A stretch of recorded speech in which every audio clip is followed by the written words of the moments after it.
I wonder, and I'd love to talk to him about this, like how do you remedy this issue that, because he seems to think that the concept of Jesus as an example is more important than the actual flesh and blood first century itinerant Jewish preacher who was crucified and rose from the dead physically, which is the claim of the Gospels and the rest of the New Testament. That's an example for us to look on and live by. But I actually think that Jesus condemns moralism.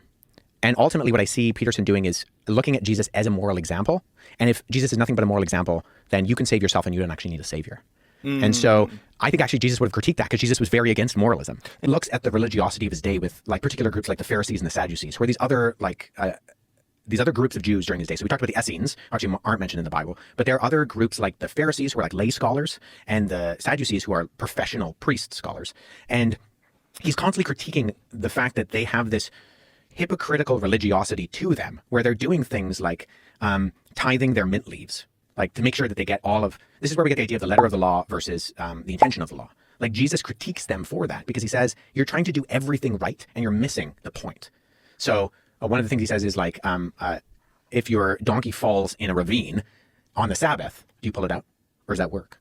Like, what's the point of the Sabbath? Is it to not do any work? Like, is it to make sure that you're not working too hard because you might be breaking the Sabbath? Or like, what is the point? He says, like, the Sabbath was made for man, not man for the Sabbath. And that there's this intention. This is the whole Sermon on the Mount, Matthew chapter 5, is he keeps saying, you have heard it said, but I say, and he refers to the Mosaic law. And it looks like he's critiquing the Mosaic law, but he's not actually. He's getting back to the intention of the law. So when he says, you have heard it said, do not commit murder. But I say to you, anybody who harbors a hate for their brother in their heart has already committed murder. And what he's getting to is like, what's the intention? What's the meaning of the law that God gives to you? Because the law is like a mirror. It shows you how dirty you are. But his critique is he's like, you guys are trying to clean yourself with a mirror. That's stupid. It's just if anything, it's gonna make you more messy. Like, get in the shower. The law is not what cleans you. The law is what reveals that you're dirty.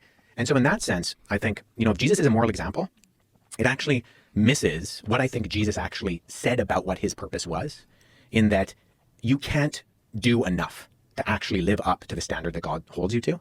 And so if you keep striving, you're actually going to wear yourself out and be exhausted.